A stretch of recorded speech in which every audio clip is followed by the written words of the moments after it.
Hello दोस्तों, नमस्कार। मैं शिवरोज सिंह अपने चैनल शिवरोज सिंह में आप सभी का स्वागत करता हूं। मैं लगातार परीक्षा उपयोगी और महत्वपूर्ण विषयों पर आधारित वीडियो लेकर आ रहा हूं।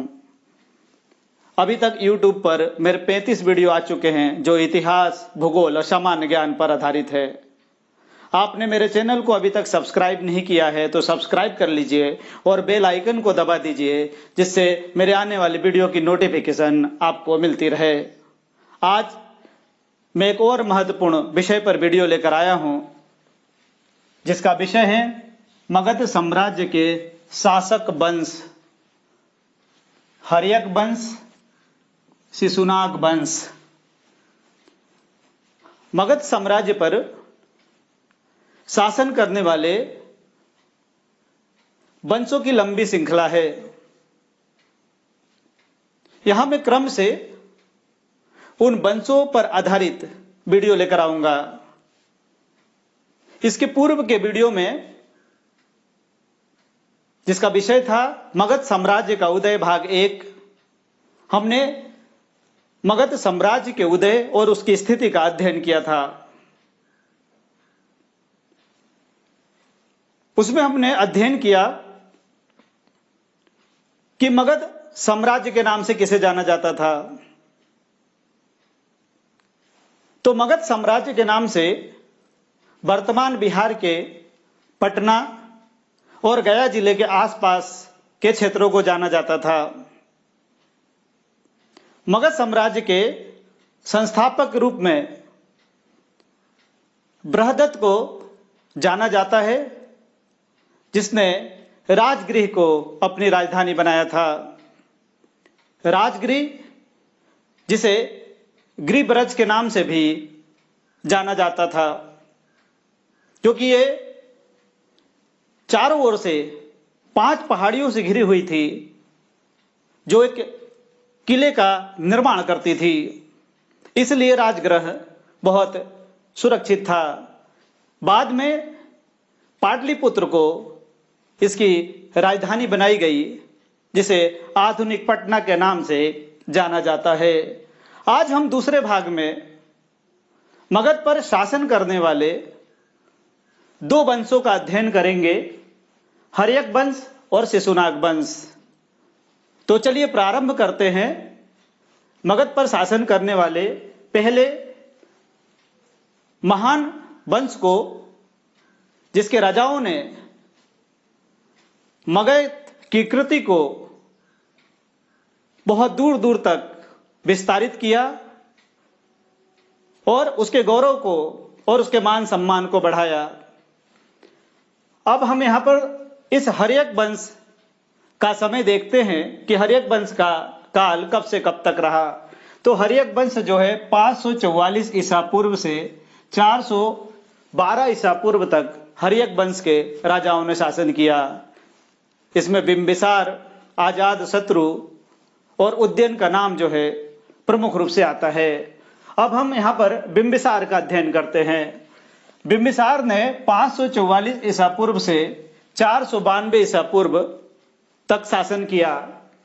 अब बिंबिसार के विषय में ऐतिहासिक प्रमाण क्या कहते हैं, वो बिंबिसार की शासन व्यवस्था कैसी थी, इसका अध्ययन करते हैं। पहले बिंदु के रूप में हम देखते हैं कि मगध साम्राज्य का पहला महत्वपूर्ण शासक, जिसे मगध साम्राज्य की महत्ता का वास्तविक संस्थापक माना जाता है। अगर मगध साम्राज्य के वास्तविक संस्थापक की बात की जाए तो मगध साम्राज्य का वास्तविक संस्थापक बिंबिसार को माना जाता है। इसी प्रकार से हम देखते हैं कि बौद्ध ग्रंथ जो है बिंबिसार के विषय में और उसके पिता के विषय में क्या कहते हैं। बौद्ध ग्रंथों के अनुसार बिंबिसार जब 15 वर्ष का था तो उसके पिता ने उसे मगध का शासक बनाया था। तीसरे महत्वपूर्ण बिंदु को हम यहां पर देखते हैं कि बौद्ध ग्रंथ दीपवंश, कोट कर लीजिए, बौद्ध ग्रंथ दीपवंश में बिंबिसार के पिता का नाम बोधिस मिलता है। चौथे महत्वपूर्ण बिंदु की तरफ बढ़ते हैं और देखते हैं बिंबिसार एक महत्वाकांक्षी और विस्तारवादी शासक था, जिसने अपने राज्य के विस्तार के लिए 3 प्रकार की नीतियां बनाई। पहली नीति में हम देखते हैं वैवाहिक संबंध बनाना, यानी बिंबिसार ने अपने राज्यों का विस्तार इन्हीं नीतियों के आधार पर किया। अब बिंबिसार ने किस प्रकार के वैवाहिक संबंध बनाए और मगध साम्राज्य का विस्तार कहां कहां तक किया, इसका अध्ययन करते हैं। बिंबिसार ने सबसे पहले, कोट करते जाइएगा, बहुत ही महत्वपूर्ण बिंदु है। बिंबिसार ने सबसे पहले लिच्छवी गणराज्य के शासक चेटक की पुत्री चेलना, जिसे छलना के नाम से भी जाना जाता था, के साथ विवाह कर मगध की उत्तरी सीमा को सुरक्षित किया। लिच्छवी राजवंश एक शक्तिशाली राजवंश था जिसकी राजधानी वैशाली थी। वैशाली का वैभव और गौरव बहुत ही महत्वपूर्ण था। साथ ही वैशाली एक राजनीतिक और व्यापारिक केंद्र के रूप में काम करती थी। बिंबिसार ने वैशाली के साथ राजनीतिक संबंध स्थापित करके अपने राज्य का विस्तार किया। इसी प्रकार से हम दूसरे बिंदु की तरफ चलते हैं और इसे देखते हैं कि बिंबिसार ने दूसरा प्रमुख वैवाहिक संबंध किस राज्य के साथ स्थापित किया। तो बिंबिसार ने दूसरा प्रमुख वैवाहिक संबंध कौशल नरेश, इसे भी कोट कर लीजिए, कौशल नरेश प्रसेनजित की बहन महाकौशल के साथ विवाह किया। और बिंबिसार को इस विवाह से अपने राज्य के विस्तार में क्या भूमिका मिली, ये बहुत ही महत्वपूर्ण विषय है। यहाँ हम देखते हैं कि दहेज में काशी प्रांत के कुछ गांव प्राप्त हुए, जिससे बिंबिसार को वर्ष में 1 लाख वार्षिक आय प्राप्त होती थी। और अब बस हमने 16 महाजनपदों में पढ़ा था कि 16 महाजनपद थे, जिसमें काशी, कौशल और बस भी प्रमुख महाजनपदों में थे। बस जो इलाहाबाद के आसपास के क्षेत्रों को कहा जाता था, यहां तक बिंबिसार ने अपने राज्य को सुरक्षित कर लिया। कौशल नरेश प्रसेनजित ने उस समय काशी को जीत लिया था, इसलिए काशी का क्षेत्र कौशल नरेश प्रसेनजित के पास था। अब आगे बढ़ते हैं और कुछ महत्वपूर्ण बिंदुओं का अध्ययन करते हैं कि वैवाहिक संबंध के आधार पर बिंबिसार ने और किन राज्यों से संबंध बनाए। तो बिंबिसार ने मद्र देश, कोड कर लीजिए, मद्र देश जो कुरु के समीप था, उसकी राजकुमारी क्षेमा, इसे कोड कीजिए, उसकी राजकुमारी क्षेमा से विवाह कर मद्रों का सहयोग प्राप्त कर लिया। यानी बिंबिसार ने अपने राज्य का काफी व्यापक स्तर पर विस्तार किया। आगे हम देखते हैं कि बिंबिसार ने अपने राज्यों के विस्तार के लिए वैवाहिक संबंधों का किस प्रकार उपयोग किया। बिंबिसार ने अन्य राज्यों के साथ भी वैवाहिक संबंध किए। इस प्रकार से उसने अपनी पहली नीति के आधार पर अपने आप को एक सफल शासक बनाया। उसकी दूसरी नीति देखते हैं, शक्तिशाली शासकों से मित्रता। बिंबिसार ने अपनी दूसरी नीति बनाई कि जो शक्तिशाली शासक थे उनके साथ मित्रता की। अब इन शक्तिशाली शासकों में प्रमुख शक्तिशाली शासक कौन से थे जिनके साथ उसने मित्रता की?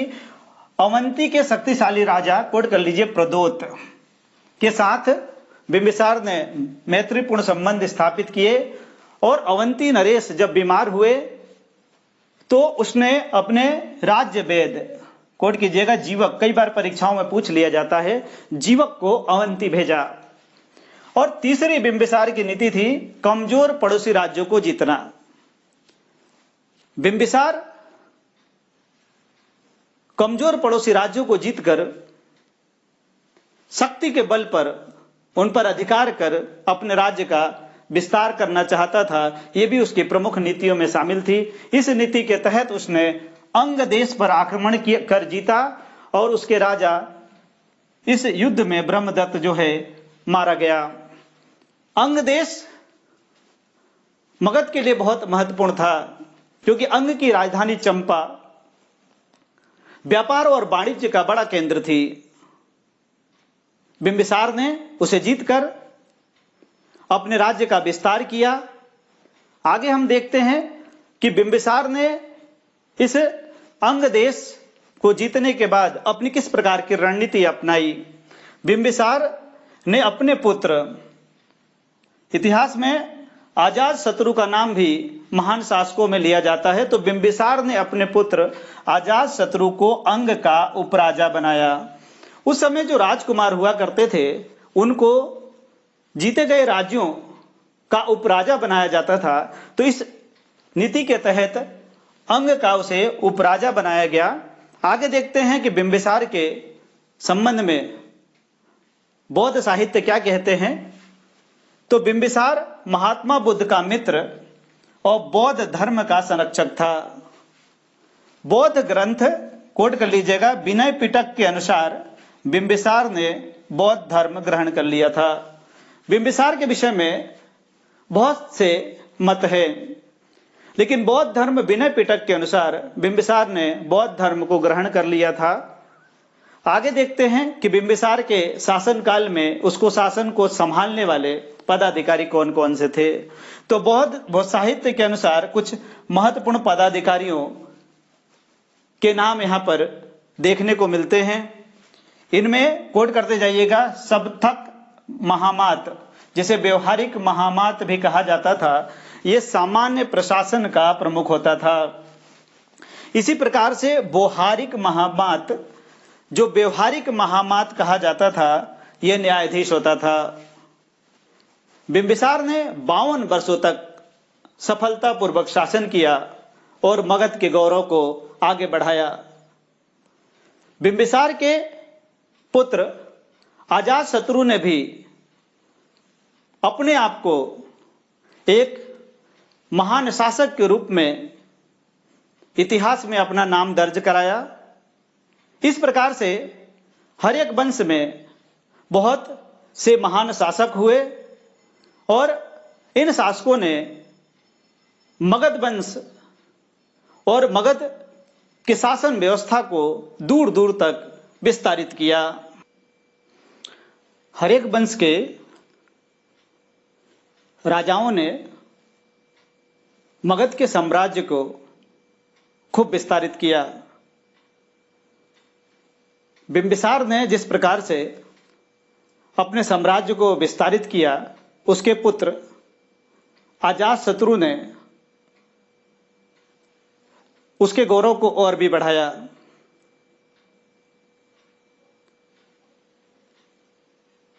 बहुत से स्रोतों और ग्रंथों के अनुसार अजातशत्रु ने बिंबिसार के अंतिम समय में उसे कैद कर दिया और प्रताड़ित किया, जिससे बिंबिसार की मृत्यु हो गई। इसके बाद अजातशत्रु मगध का राजा बन बैठा। अब हम देखते हैं कि अजातशत्रु का कार्यकाल कब से कब तक रहता है।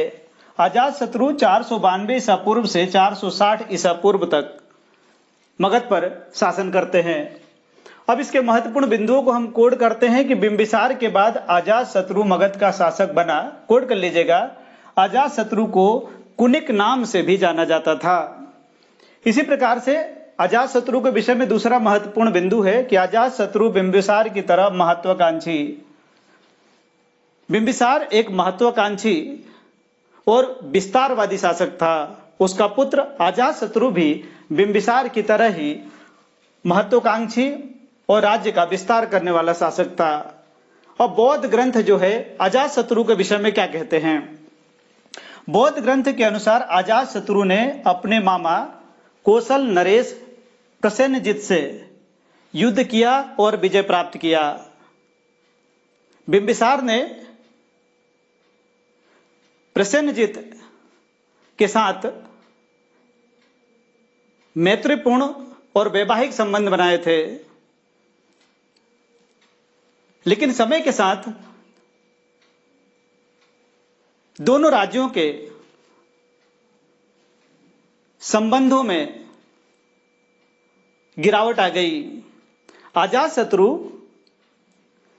इससे बहुत क्रोधित हुए और उन्होंने अपने मामा कौशल नरेश प्रसेनजित से युद्ध किया और विजय प्राप्त किया। बौद्ध ग्रंथों के अनुसार दूसरे युद्ध में अजातशत्रु की हार हुई और अजातशत्रु ने प्रसेनजित के साथ समझौता कर लिया। अगले महत्वपूर्ण बिंदु की तरफ चलते हैं और देखते हैं कि अजातशत्रु ने अपने राज्य के विस्तार के लिए और कौन कौन से कदम उठाए।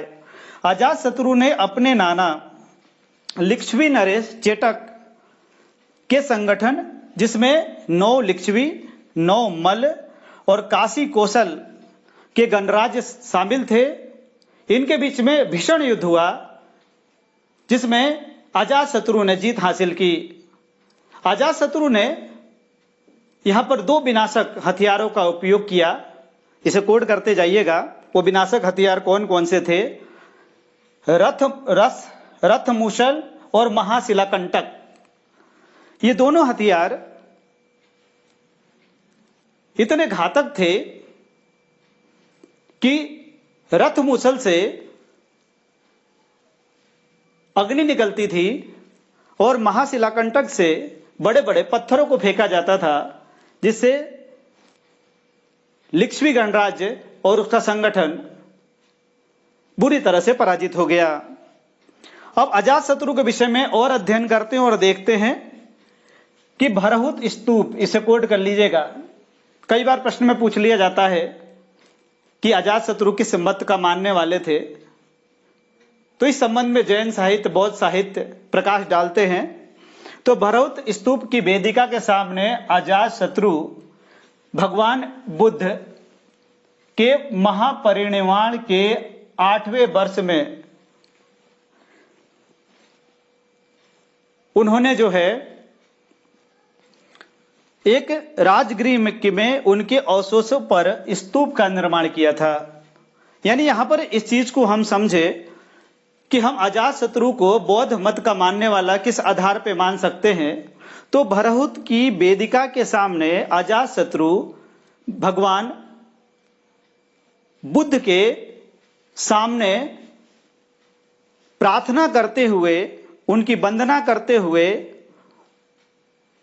उत्कीर्ण किए गए हैं, जिससे यह बोध होता है कि अजातशत्रु बौद्ध मत को मानने वाले थे। साथ ही महात्मा बुद्ध के परिनिर्वाण के 8वें वर्ष में राजगृह में उनके अवशेषों पर स्तूप का निर्माण कराया।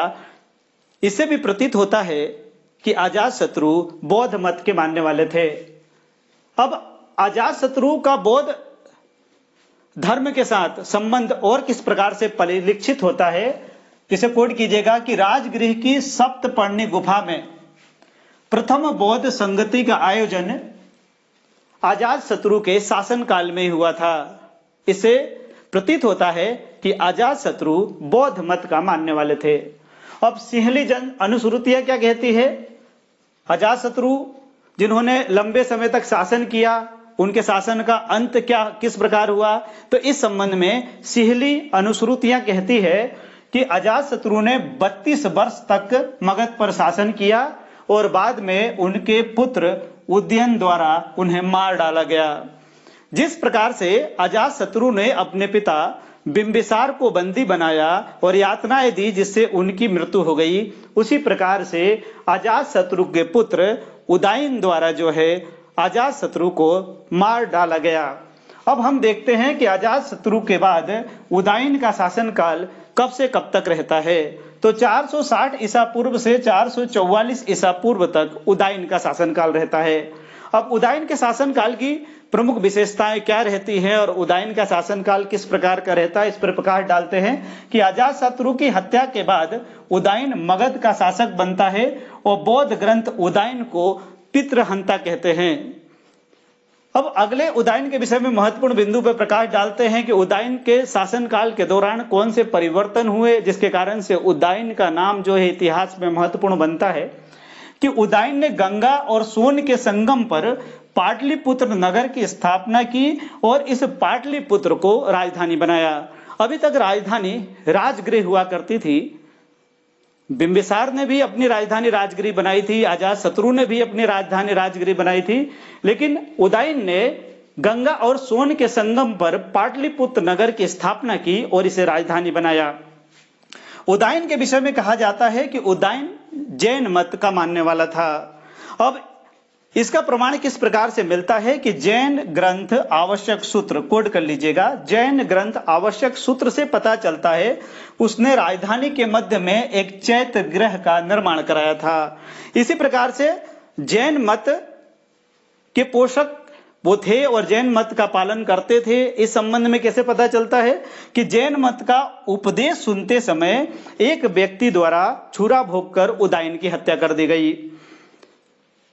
अंतिम बिंदु की तरफ हम बढ़ते हैं और इसे देखते हैं कि उदायन के उत्तराधिकारी जो है अनिरुद्ध, मुंडक और नागदशक रहे। नागदशक ने कुछ समय तक मगध पर शासन किया। इसके बाद मगध का शासन शिशुनाग वंश के हाथों में आ गया। शिशुनाग वंश ने भी मगध के गौरव को बढ़ाया और मगध की शासन व्यवस्था को महत्वपूर्ण स्वरूप प्रदान किया। अब हम शिशुनाग वंश के राजाओं और उनके द्वारा किए गए कार्यों पर प्रकाश डाल लेते हैं। शिशुनाग वंश, जिसका समय 412 ईसा पूर्व से 344 ईसा पूर्व तक का रहता है, मगध के साम्राज्य में शिशुनाग वंश की क्या भूमिका रहती है, इसको समझते हैं। शिशुनाग वंश के प्रथम शासक के रूप में शिशुनाग का नाम आता है। अब शिशुनाग ने किस प्रकार की व्यवस्थाएं चलाई, हम यहां पहले बिंदु के रूप में देखते हैं कि शिशुनाग एक शक्तिशाली राजा था। यानी मगध वंश के गौरव को बढ़ाने में शिशुनाग की महत्वपूर्ण भूमिका रही। शिशुनाग ने राजगृह के अतिरिक्त वैशाली को अपनी दूसरी राजधानी बनाया। अब आगे हम देखते हैं कि समय के परिवर्तन के साथ किस प्रकार का परिवर्तन आया। तो समय के परिवर्तन के बाद हम देखते हैं कि बाद में वैशाली जो है, जो इसकी दूसरी राजधानी थी, वो प्रमुख राजधानी बन गई। शिशुनाग के बाद कालाशोक यानी काक वर्ण का नाम आता है। काक वर्ण का काल मगध के इतिहास में एक महत्वपूर्ण काल है। अब इसके महत्वपूर्ण बिंदुओं को हम देख लेते हैं। महावंश के अनुसार शिशुनाग की मृत्यु के बाद कालाशोक मगध का शासक बना। अब दूसरे महत्वपूर्ण बिंदु को देखते हैं कि पुराणों में कालाशोक को, इसे कोड कर लीजिए, काक वर्ण कहा गया है। पुराणों के अनुसार कालाशोक का उपनाम काक वर्ण है। अब जहां पर शिशुनाग ने राजगृह और वैशाली को अपनी राजधानी बनाया था, वहां पर कालाशोक ने पाटलिपुत्र को पुनः राजधानी बना दिया। अब कालाशोक के शासनकाल में और कौन सी महत्वपूर्ण गतिविधियां हुई जो इतिहास के दृष्टिकोण से महत्वपूर्ण है, तो हम यह देखते हैं कि कालाशोक के शासनकाल में द्वितीय बौद्ध संगति का आयोजन हुआ। इसलिए ऐतिहासिक दृष्टिकोण में कालाशोक का शासनकाल महत्वपूर्ण है। और इसी द्वितीय बौद्ध संगति के अंदर बौद्ध संघ दो भागों में बट गया। एक भाग स्थविर कहलाने लगा और दूसरा भाग महासंघिक कहलाने लगा। अब स्थविर किसे कहते हैं और महासंघिक किसे कहते हैं, यहां समझ लेते हैं। स्थविर जो बौद्ध संघ के परंपरागत नियम थे उसका जो पालन कर रहे थे, उन्हें स्थविर कहा जाने लगा। और बौद्ध धर्म में जो नए नियमों में आस्था रखने लग गए, उन्हें महासंघिक कहा जाने लगा। इस प्रकार से हम आगे देखते हैं कि शिशुनाग वंश का अंत कैसे हुआ। तो शिशुनाग वंश के अंतिम शासक के रूप में नंदीवर्धन या महानंदिन का नाम आता है। शिशुनाग वंश के बाद मगध पर जिस वंश का शासन स्थापित होता है, उस वंश का नाम है नंद वंश। हम अगले वीडियो में नंद वंश और मौर्य वंश के विषय में अध्ययन करेंगे। आपको मेरा वीडियो पसंद आए तो इसे लाइक, शेयर और सब्सक्राइब जरूर करें।